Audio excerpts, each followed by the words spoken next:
We're ready right now.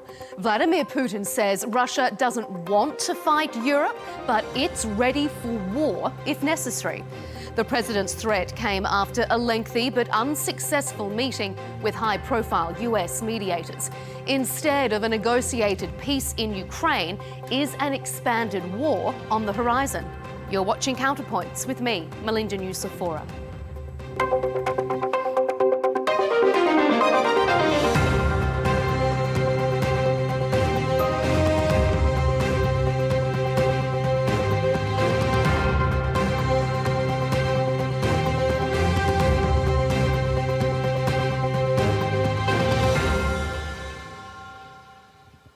5 hours around the table and no closer to peace. President Trump's dealmaker, Steve Witkoff, and son-in-law turned closer, Jared Kushner, have failed to get Vladimir Putin to budge on Russia's maximalist demands. Moscow has blamed Europe for the stalemate, sending this warning across the continent. We are not planning to fight Europe. I've said this 100 times.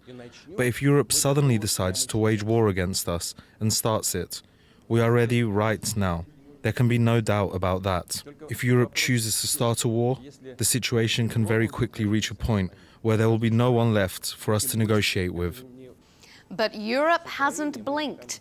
Instead, the EU reiterated it's with Ukraine for the long haul, announcing it would stump up the majority of its financing needs for the next 2 years, paid for, in part, using the cash balances from frozen Russian assets. And since pressure is the only language the Kremlin responds to, we can also dial it up. We have to increase the costs of war for Putin's aggression, and today's proposal gives us the means to do this. Coming up, we'll debate if Europe is prepared for or provoking a war with Russia. Is Putin stalling for time, hoping President Trump will lose patience?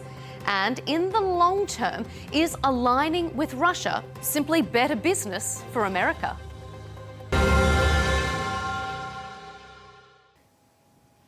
Joining us for this discussion is Ambassador Igaudas Usakas, a former EU ambassador to Russia and a former foreign minister of Lithuania.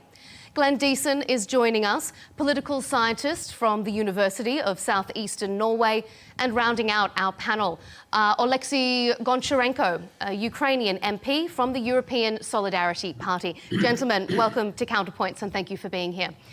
Well, thank you. Not further away, but certainly not closer to a deal. That was the main takeaway from the latest round of US-Russia talks. So in terms of peace progress, not a great deal of success, but one thing was achieved. Vladimir Putin was able to remind Europe just how far Russia is willing to go, all the way to war, if need be. Ambassador, let me ask you this. Is an expanded war in Europe a real possibility after you heard comments from President Putin today? Well, you know, if Putin gains success in Ukraine and will consider that as a victory, no one can predict where he's going to stop. And what we hear already from the number of head of intelligence agencies of Europe and ministers of defense and even NATO SecGen and the EU High Representative, all of them are alerting that in 3-5 years, Russia may wish to test Article 5, which means that Putin, considering himself as successful over Ukraine, he will advance further into the West. Glenn, do you think that that's a possibility, or was it more posturing, a show of strength from President Putin, as opposed to perhaps a real threat? No, well, I think the lines between proxy war and direct war has been blurred, and the rules of proxy war has been rewritten to a large extent. So I think it was more meant as a warning. I think, if anything, Russia has no interest at all to go to war with NATO. They could have had the chance, but also what would be the purpose? So, no, I think this goes back to the idea that Russia considers NATO's expansion to be an existential threat. And I think this is why this is seen as a warning. And again, we have crossed the line to some extent towards a direct war. A lot of these weapons, they're NATO weapons. It's NATO war planning, targeting, it's logistics, it's intelligence.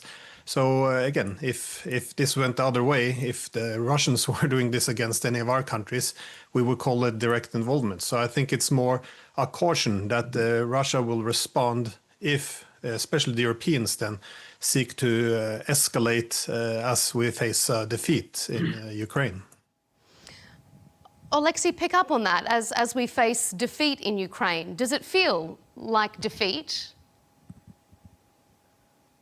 Hi, definitely it's not a defeat because Putin's goal was to wipe off Ukraine from the map of the world and he failed to achieve it. So it's definitely not a defeat for Ukraine. It's we can call it defeat for Russia. But during this war, because they failed to achieve their goals, but during this war they occupied 20% of Ukrainian territory, which is definitely a big issue for Ukraine. But also, I want to reflect what I heard from a professor from Norway. I really can't understand what he's speaking about. It's Russia which started the war in Europe. Nobody attacked Russia, never. There is no one soldier of any nation on any inch of Russian territory. It's Russian soldiers are on Ukrainian territory. It's Russian drones are in Polish, Lithuanian sky. It's Russian fighters are in Estonian sky, and so on. So Russia is aggressive. They definitely prepared to the war with Europe. When we're speaking about NATO, we don't know what will be with NATO tomorrow or in 1 year or in several years. And are really NATO countries ready to fulfill their duties towards others if Russia will attack one or another NATO country? So Russia is very aggressive and imperialistic, revanchistic. And before they would be stopped, before this, the whole Europe is under threat. Can I just add what was said, regarding Putin's statement yesterday? I think one should acknowledge and recognize he was speaking to Europeans and about Europeans, not about Americans. And I think he's doing that deliberately with a view to provoke the split within the alliance, trying to showcase, well, look, Donald Trump, America friendly, the collaborative, and those Europeans who are trying to spoil the party. That's one of his hybrid aims in entire war against Ukraine and the West, is about how to split the alliance, how to introduce demotivation within Ukrainian society, and drives a wedge both within Ukraine but also within the alliance, allies and friends of Ukraine. Ambassador, is he succeeding in that, do you think? I mean, we've seen President Donald Trump being a little bit short with Europe. This wedge could really be driving home. Well, I mean, Russians have been, successful in that effort for a considerable time. Coming back from my experience as a European Union ambassador in 2013 through 2017, what I call during the first war against Ukraine, it was very hard to reach the consensus among, at that time, 28 member states to impose the first sanctions. I will not name the countries whose ambassadors walked out of the room when I was tasked by Brussels to forge a consensus to impose first sanctions on the Russian individuals and on Russian businesses who were profiting and contributing to the war against Ukraine. So we are witnessing that again now when the EU is struggling to achieve the consensus among all 27 in a bigger support for Ukraine, or even using the frozen assets. I mean, likewise, he's also trying to drive the wedge between Americans and Europeans. I mean, nowadays showcasing America as a good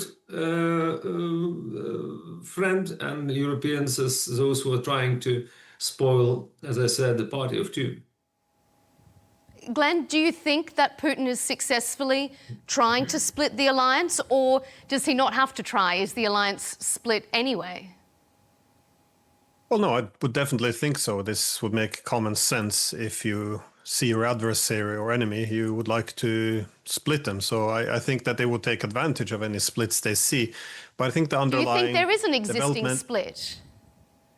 Yeah, no, I think there's an existing split, and I think this happens a bit irrespective of what the Russians do as well. That is, when we talk about the world becoming more multipolar, this changes the logic of American foreign policy. That is, once the world was hegemonic, this is when they decided in the 1990s to develop a hegemonic Europe. This is NATO expansion.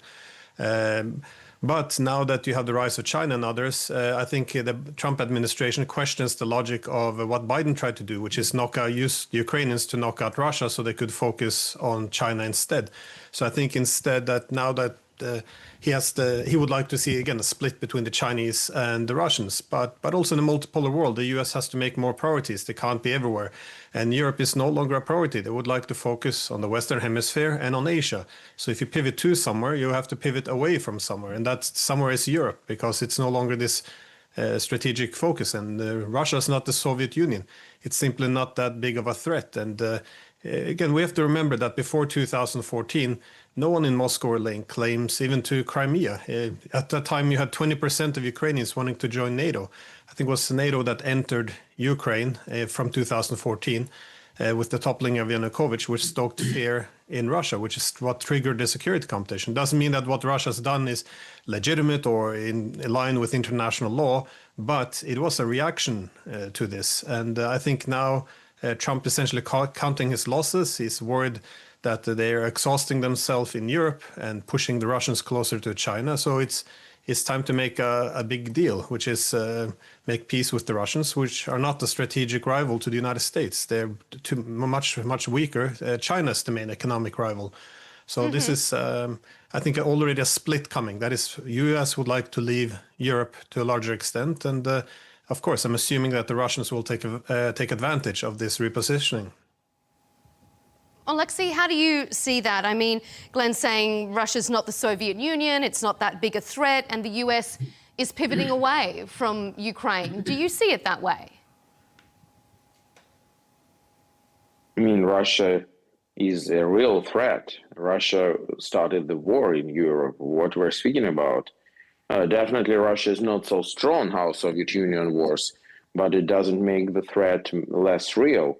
The threat is absolutely real. And what Putin tries to do is to rebuild Russian empire, which Soviet Union was one of iterations of Russian empire. That's why what he tries to do. So speaking about Americans, I want to thank America and United States and the administration of President Biden and now administration of President Trump that they're supporting Ukraine. They're supporting Ukraine in different ways. Like Biden support was a lot of weapons, also financial support, which was super important for us. But at the same time, for example, President Biden was not ready to impose sanctions on Russian biggest oil companies, and President Trump did it. And now we have these sanctions. President Trump is saying, I want to stop killings. And that's exactly what Ukrainians want. If Russia would agree to stop the war, we would stop it long ago, because we agreed to freeze the war on the current line where we are. And it's Russia who says, no, we want to continue the war. So I hope that Americans will help us to put pressure on Russia, because the only language Russia understands is the language of force. Mm-hmm. And just shortly, 2014, I just want to remind you that it was absolutely opposite. It was Russia who attacked Ukraine in the moment of our political turbulence inside the country. And because of this, we started to want to become member of NATO. And because of Russian aggression in Ukraine, Sweden and Finland joined NATO. Mm-hmm. So because of Russia being aggressive and not opposite. Ambassador, President Putin has accused Europe of sabotaging the peace process in Ukraine. What do you make of that? Is Europe being obstructionary here?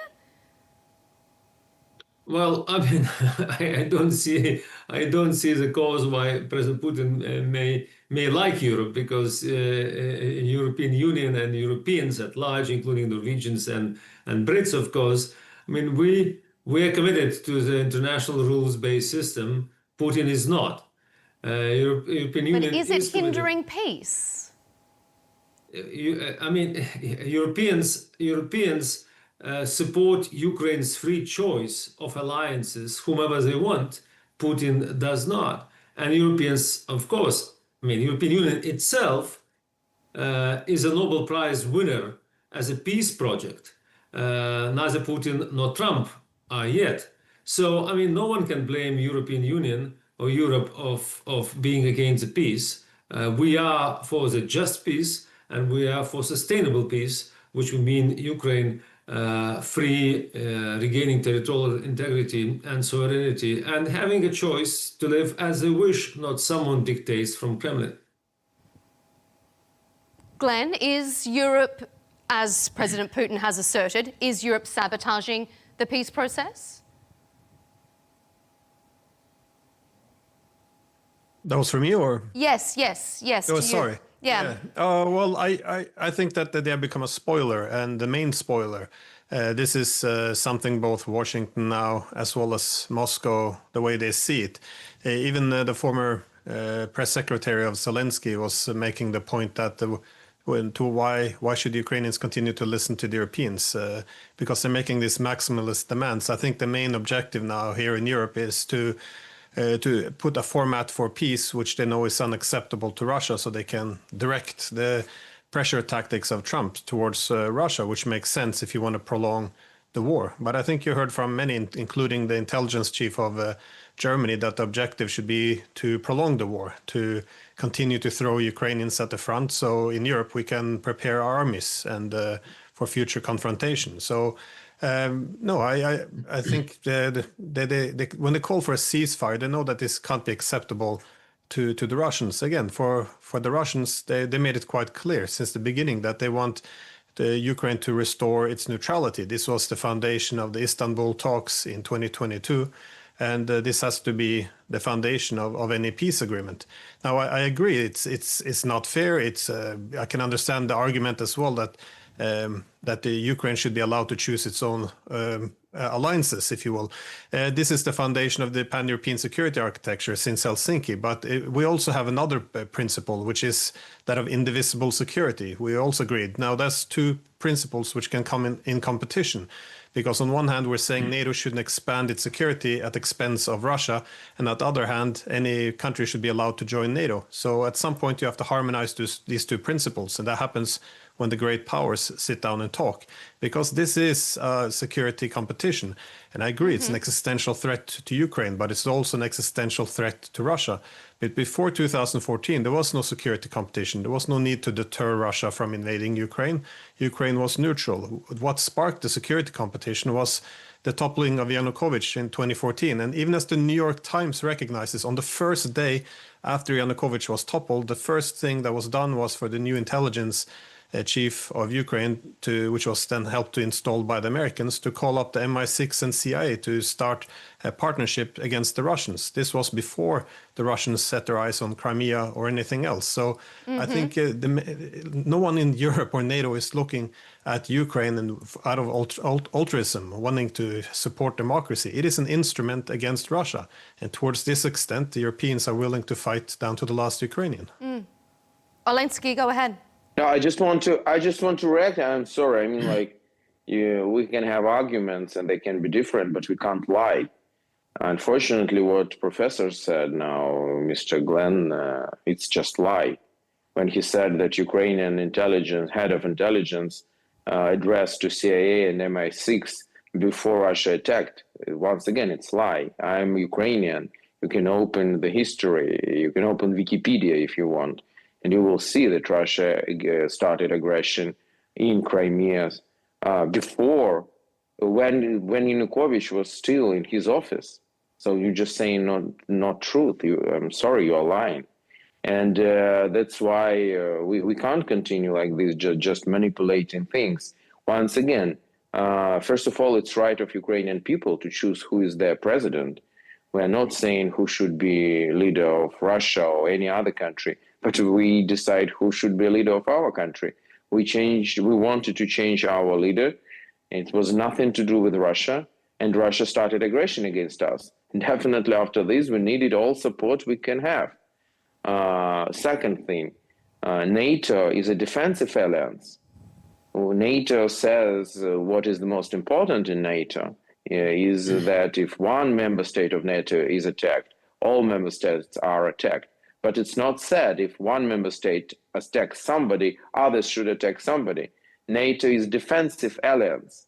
And third thing, Ukraine is a sovereign nation, member of United Nations. Why should Russia decide where should we go? What alliances should we join?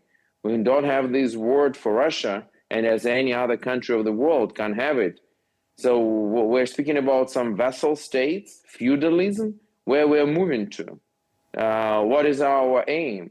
Ukraine has its own right to decide where to be, what alliances to join.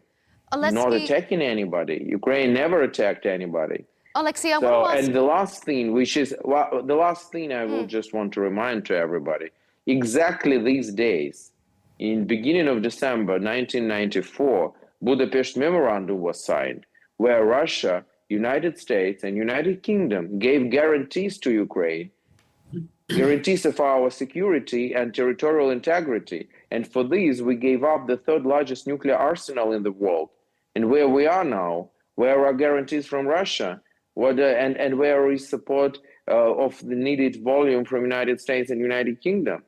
What is the signal to the world about non-proliferation policy and so on? Mm-hmm. I'm going to get you to respond to that very briefly in a moment, Glenn, because we do need to move on. But Alexei, I just want to ask you to comment on something that Glenn also said.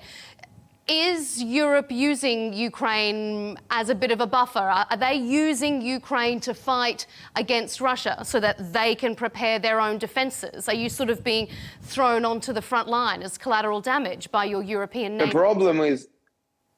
The problem is Russia started the war. It was not Europe who started the war, it was Russia. And Russia refuses to stop the war. It is not Europe who says, let's not stop the war. It's Russia says, we don't want to stop the war. Yesterday, again, American emissaries were in Moscow, and Putin again rejected to stop the war. So how we can say that it is Europe which is our warmongers when it is Russia continuing the war? Mm-hmm. Once again, we are ready to stop the war right now on the current positions without any other conditions. Where we are ready to stop it right now. Okay, Glenn, a brief response to you on that, and then I'm going to move us on to our next section. Well, I don't think NATO is a defensive alliance. Even Henry Kissinger made this point in 1999 when we attacked Yugoslavia, said now we can't tell the Russians anymore that it's a defensive alliance. It didn't become more defensive alliance when he attacked Libya either. Now, my point is simply I think that Ukraine should have exactly the same rights as a country such as Mexico, which is the right to have economic ties, political ties with whomever they want. However, Mexico does not have the right to join a military bloc with China or Russia. They would be destroyed by the United States. Don't get me wrong, this is not a declaration of support. This is just the sad reality of the world. And I think one has to recognize the way the world works if one doesn't want to get hammered. And again, we already knew this. William Burns, who was the ambassador to Moscow, who then became the CIA director, he wrote this memo back in 2008 where he recognized that for NATO to cross into Ukraine, that this will be the reddest of all lines. This will trigger not just a civil war, but also a Russian invasion. He didn't support a Russian invasion, but he did recognize that this was more or less unavoidable. This was like a law of physics. If NATO tried to go in, even Angela Merkel said this back in the days, that if NATO tries to expand into Ukraine, that this will be seen by Moscow as a declaration of war. Now, we don't have to agree with the Russian position, but we knew that this was the position. And we also knew that in 2008, only a minority, 20%, wanted to join NATO. We knew that toppling the government would likely result in war. We knew that a minority of Ukrainians actually supported toppling the government, and yet we went forth with it anyways. Mm-hmm. And I don't think it was to help Ukraine. I think we're using the Ukrainians as a hammer against the Russians. Okay, I'm going to move us to our next section because there has been such a flurry of shuttle diplomacy in recent weeks, but The key points remain red lines for both sides, in particular territorial concessions and security guarantees, as we've just been discussing now with regards to NATO. With no progress on those major areas, some in Europe have been getting worried. On Wednesday, NATO Secretary General Mark Rutte was asked repeatedly what the plan B is if the US runs out of patience and ends its mediation and support for Ukraine. Now, Rutte wouldn't, or maybe couldn't, answer that question.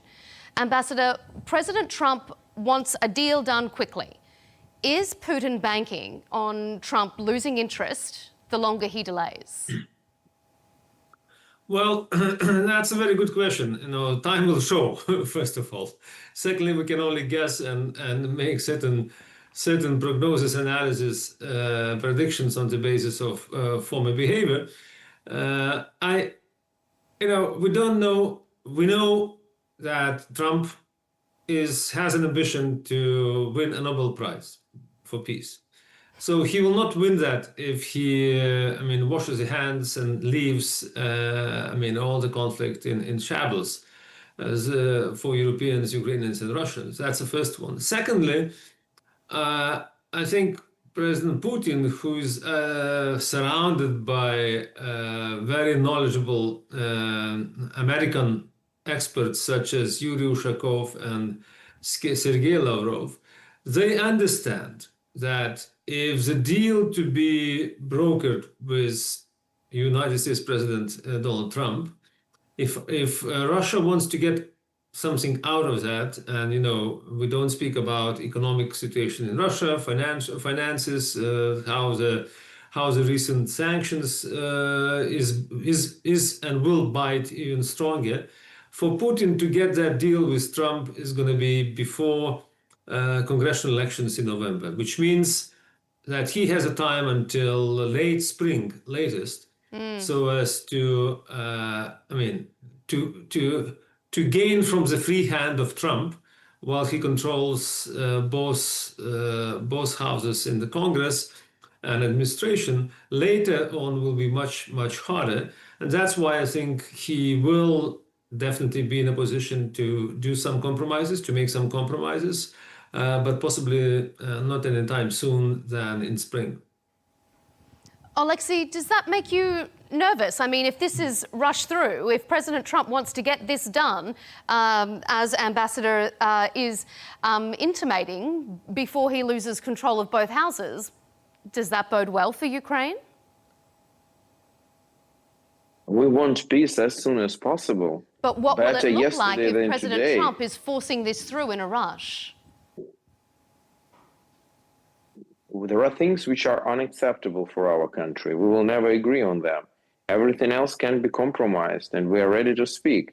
I want to thank President Trump for his will to try to achieve peace, because the worst thing would be if President Trump would say tomorrow, it doesn't matter for me anymore, this is Biden's war, I don't care about this at all. Well, then we will be in a much worse position than we are today. So I hope that President Trump will continue his efforts, but also I hope that he finally understood that to speak with Russia, you need first to punch them at face, because they don't understand any other language. So if he wants to have success, he needs to show strength. When he shows strength, Putin is calling him, like it was when Trump started to speak about Tomahawks missiles to give it to Ukraine. Immediately Putin called him, and there were some starting of conversation. So he needs to continue this line, and if he will do this, I think we can achieve peace quite quickly. And that's exactly what we are looking for. We want peace.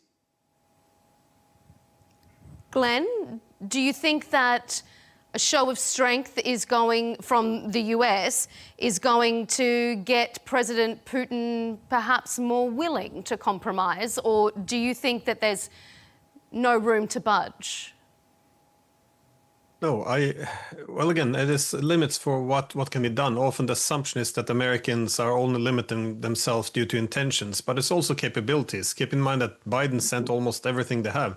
This is why they began to send cluster ammunition, because they ran out of artillery shells. So there's not that much more that can be done, I think. And the you have to have two different hypotheses. If Russia is simply expansionist seeking new territory, if this is its motivations, then yeah, I think that showing more strength, sending more weapons would elevate the costs and reduce the benefit of continuing this, and the Russians would then settle for a different peace deal.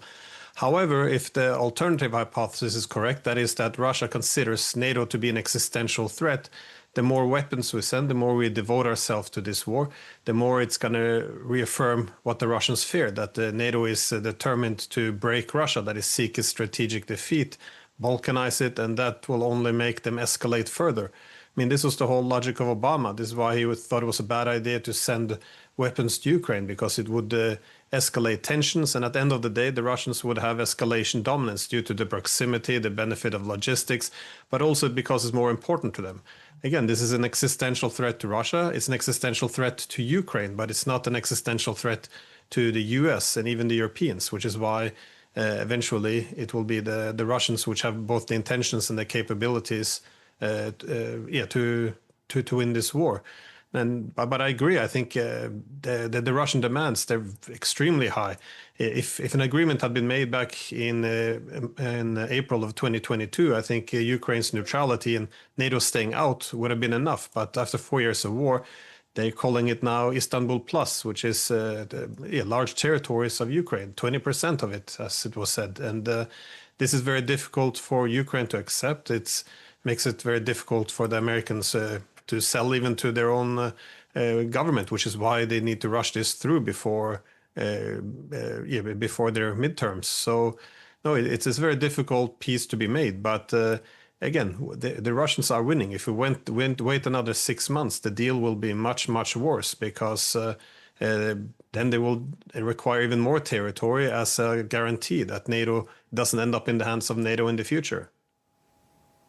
If I can just say one last thing, I think, just to make this case, Odessa, for example, I think the Russians would be happy that Odessa is part of Ukraine, a neutral Ukraine. But if the threat is that Ukraine could become a part of NATO, either de facto or a real member, then I think the Russians would rather take Odessa themselves. So I don't think we're doing Ukraine any favors by sending more weapons and threatening the Russians even more. Ambassador, what do you think? Is the continued deployment of weapons to Ukraine exacerbating the situation? I mean, Glenn has an interesting point. Well, I mean, I disagree with Glenn's attitude because, I mean, imagine Norway is being provoked. What would you expect? To disarm and give up part of the islands or northern part of Norway, which Russia may consider as a key asset for the northern route? Shouldn't be the politicians responsible to beef up support for Ukraine, not only to achieve the peace, but then to sustain that peace?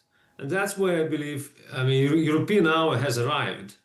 That after a long time of sleepwalking into geopolitical irrelevance, now not so much by Putin, but by Donald Trump, and thanks to him, that European leaders are now urged to make a commitment to increase for defense spending, which we have done it up to 5% of GDP, most of NATO member states on the European continent.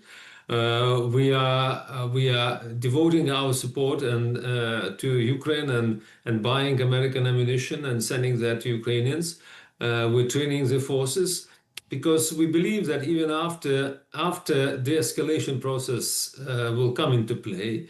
And I professionally already see that we have entered a new stage in the war, which is now proclaimed not only by military movements and both-way military shellings, but also by diplomatic paths. That's what's happening between Washington and Moscow. That's what's happening between Ukraine and DC with involvement of Europeans. So we are coming to a close of a stage of de-escalation.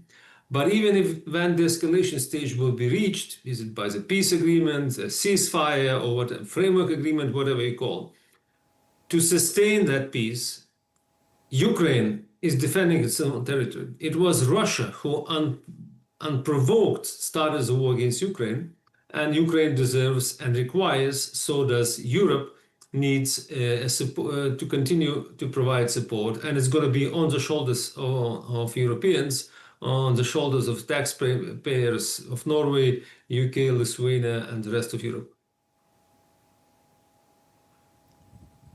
Alexei, with regards to Steve Witkoff, who has been back and forth to Russia 6 times this year, and yet it doesn't seem like he's been able to move Moscow an inch on any of these key issues. Has he failed in his mission of mediation? For the moment, yes, because Russia doesn't want to stop, but he is still, I hope they will continue their efforts, and they will continue to do everything they can to stop the war. Once again, we want peace. This is very important for us. Sooner, better. For the moment, unfortunately, at the beginning, Trump administration was believing that Russia has a goodwill to stop the war. Now I think they lost these illusions. And understanding that this is a revanchistic imperialistic force which is just seeking for a territory, and this is not hypothesis, it's something which is absolutely clearly showed by Russia to the world, not just in Ukraine, in 2008 in Georgia, for example, in Syria, in other places of the world. So now they probably will, I hope, will use the right attitude towards Russia, and that should work. The White House's shift on Ukraine and its effort to form better relations with Russia did take many in Europe, and probably in Ukraine as particularly, by surprise. The Trump administration made it clear that America would no longer foot the bill for European security. But is it really, though, that surprising for a state to behave in their own national interests rather than ideological pursuits, especially when you consider President Trump's America First policy? Perhaps could this be interpreted as part of a bigger realignment and more pragmatism from the US administration? Glenn, do you think it's correct to interpret this move by the Trump administration as an administration that is pragmatic rather than a betrayal of traditional US interests, a US betrayal of Ukraine because it does seem in some cases it's aligning itself with Russia? You know, I think in the 1990s, the US abandoned the idea of a pan-European security architecture based on indivisible security, and they went for this hegemonic project. It was sold to the public, that is the political left. They saw this as being able to elevate the role of liberal democratic values. More on the political right, they had dreams of hegemony. So it created a consensus around the liberal empire. Now, the critics of this made the point that over time, the United States would exhaust all its resources, both money and legitimacy. And as this happens, you will also have internal economic differences growing.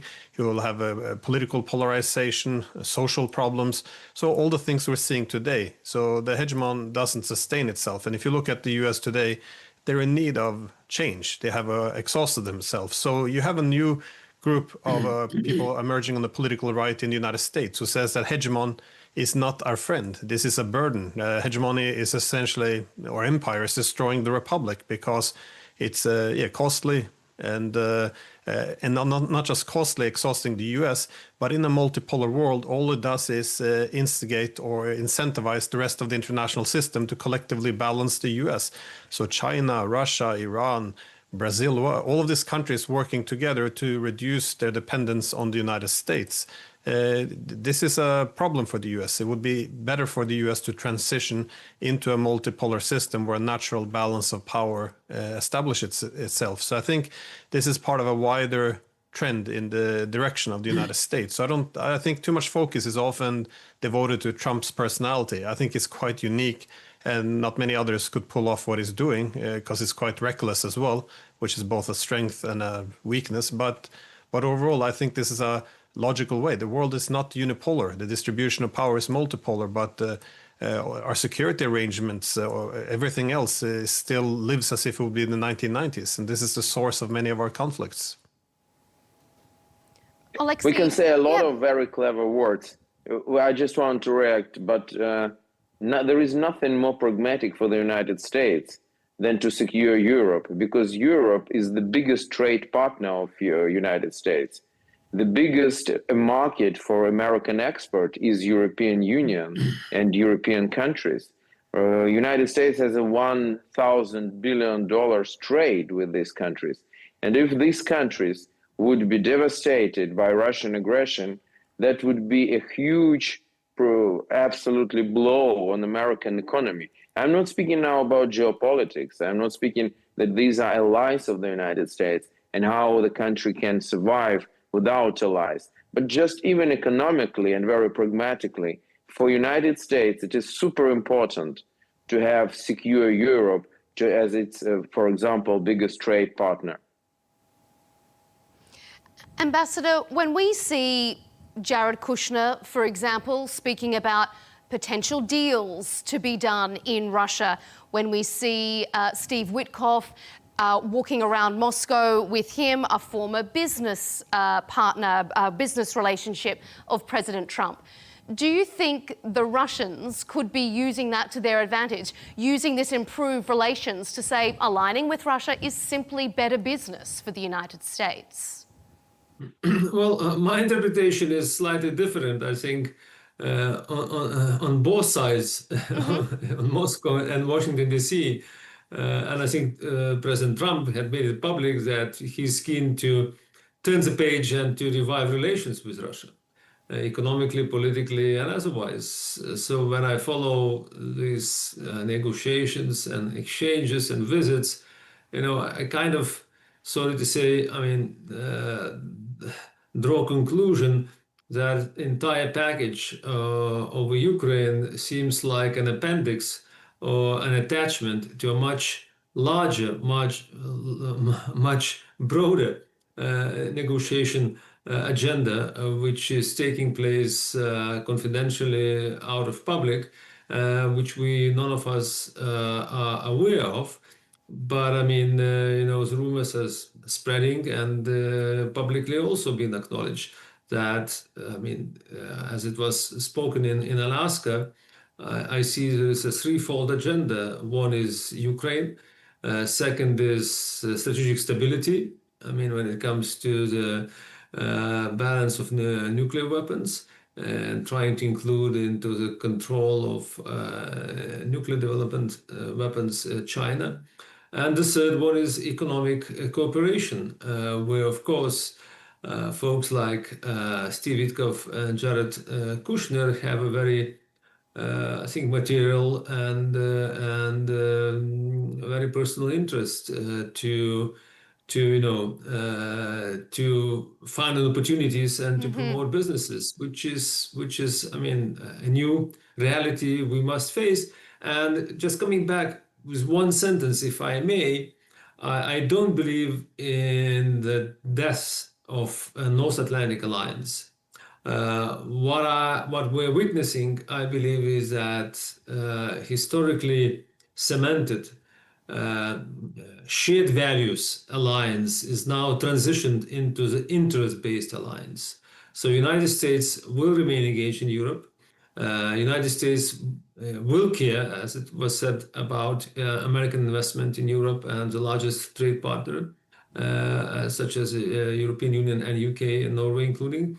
But at the same time, the necessity to rebalance a footprint is taking place. So Europe is taking a greater role and is assuming a responsibility of being not only economic, monetary union, not only being a political union, but unavoidably we must become a military union with our own sovereign autonomous capacity to defend ourselves and our friends like Ukraine.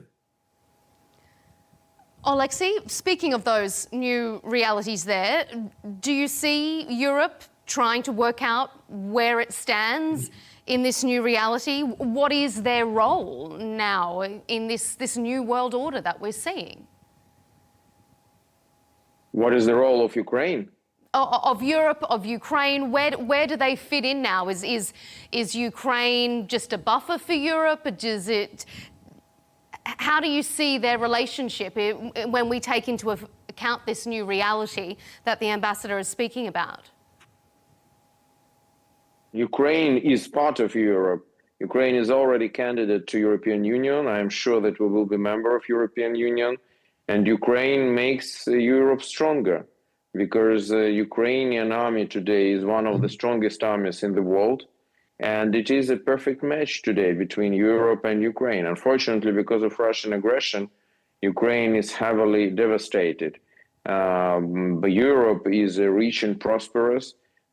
But Europe, unfortunately, is not strong militarily. Ukraine is strong militarily. So we match to one another. Together, we are much stronger. And Europe should be a big and important player on the world stage. And with the Ukrainian army, and with Ukrainian military technologies, and with Ukrainian agriculture and Ukrainian ports, all of this will make Europe much, much stronger. The only thing which Europe lacks today, unfortunately, is political will and leadership. That's something which Europe lacks. Glenn, I want to pick up on something that you mentioned in your answer, that President Trump can get away with things that maybe other leaders can't, that his style is a strength and a weakness. Do you think that the current administration, whether it appears so or whether it is actually the case, engages in diplomacy if and when it's profitable for them? Yeah, no, I think it's quite evident that Trump is a bit more transactional in this regard. And this is something that's been quite consistent about all the way since the 1980s. He was always making the point that America's being taken for a sucker, that it's always pays for the security of all its allies. In reality, the empire should have a better return on investment. That is, allies should pay the US for the privilege of being protected. So I think you see this in all of his diplomatic efforts as well. That is, he would like to make some money of this whole thing, as well. If I could just give a quick comment on what I think Europe should do, because this is one of the main problems, I think, for Europe. They're not adjusting to this new multipolar realities. That is, in the efforts to essentially rebuild the 1990s, we're cutting off our ties with the Russians, Chinese, and other centers of power, even India to some extent, and we're betting everything on the United States. Meanwhile, in a multipolar world, the US will focus less on Europe. So we're becoming more dependent on the US, while the US is trying to reduce their ties with us. So the Europeans can't be prosperous in such a position. If they're not prosperous, if the EU is not able to deliver on economic benefits, then you will have more political fragmentation. So my concern is that Europe is essentially dooming itself. What we need to do is think about some of the mistakes we've done since the 1990s. Why did we redivide the continent? Why did we militarize those dividing lines? And to say that it's good for Ukraine, I don't think so at all. If you try to make Ukraine into a front line against the Russians will simply strip the territory of Ukraine, which they can't afford NATO to have, and they will destroy the rest of Ukraine.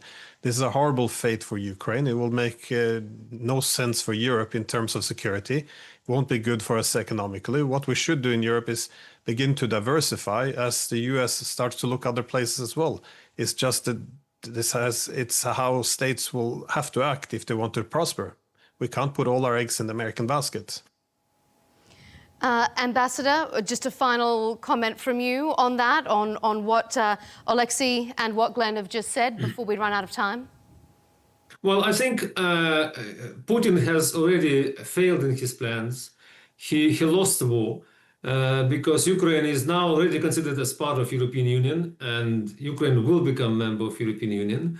Its closest neighbors who used to be neutral, Sweden and Finland, have joined NATO and expanded NATO alliance by their own wish and not by push or acquisition from Washington or Brussels.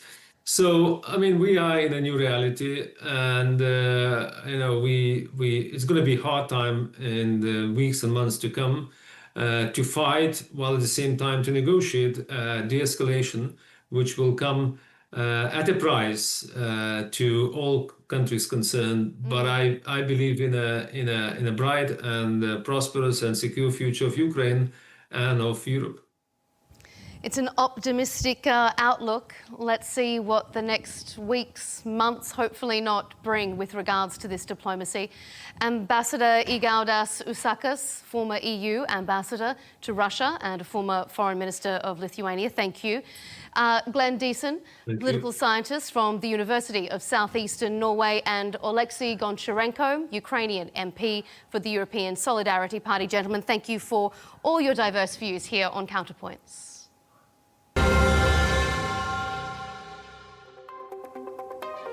And to you viewing from home, thank you for tuning in to this episode of Counterpoints. To keep up to date with our interviews and our latest debates, you can catch us on YouTube at Al Arabiya English and follow us on X and TikTok. We'll see you for the next one.